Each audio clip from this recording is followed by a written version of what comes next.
Self-carriage isn't just a fancy dressage term. It's a foundational concept based on trust and understanding. Don't wait for the arena to practice it. Issues with self-carriage often show up early. This video will show you a horse who builds up tension when on the cross ties.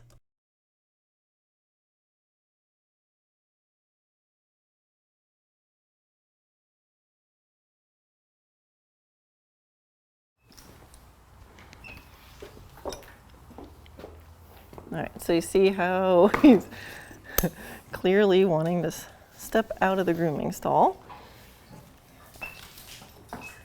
And he understands about cross ties, but that's an embodiment of a horse who's like leaning forward. You can see he's at the limit of them. So tolerating, understanding, but clearly would rather be not there. And if the cross ties were not there, he would just be walking out. So this is a pretty mild version of this lack of self-carriage in the cross ties. You could imagine if he got nervous or scared or excited or put more energy into this, this is when he could burst through.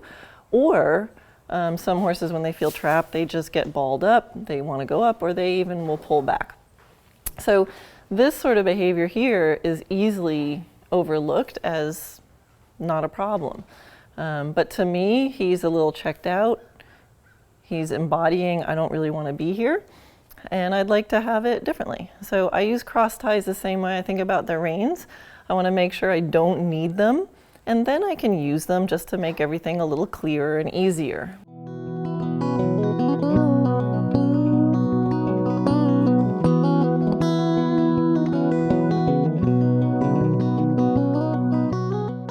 But I don't want to feel like my horse is practicing being held by the cross ties. There's energies coming up.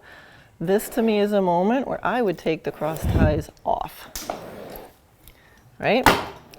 So I don't want the cross ties to be holding him there. I want him to feel okay to be there. So my priorities are, number one, trust that he feels safe and calm, and number two, understanding that he understands his boundaries and responsibilities.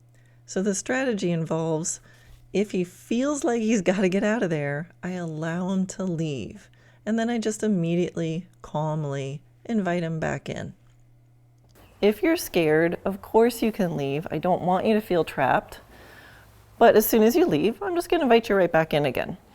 Another nice thing about that exercise, hi, good man, is that in the coming back in, they get a chance to see what's behind them.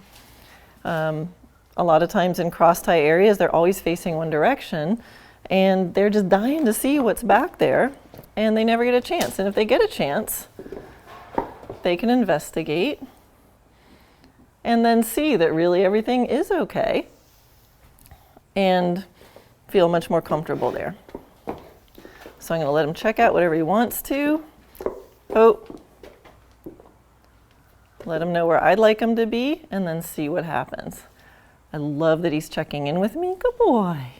I'm going to reward that because that's a nice behavior. I'd like him to look at me and go, hey mom, I'm a little scared, then just leave and forget about me. Good boy. So my goal is that he's really okay in here, not that he just respects the boundary, hi, or he's tolerating it. I want him to be really okay.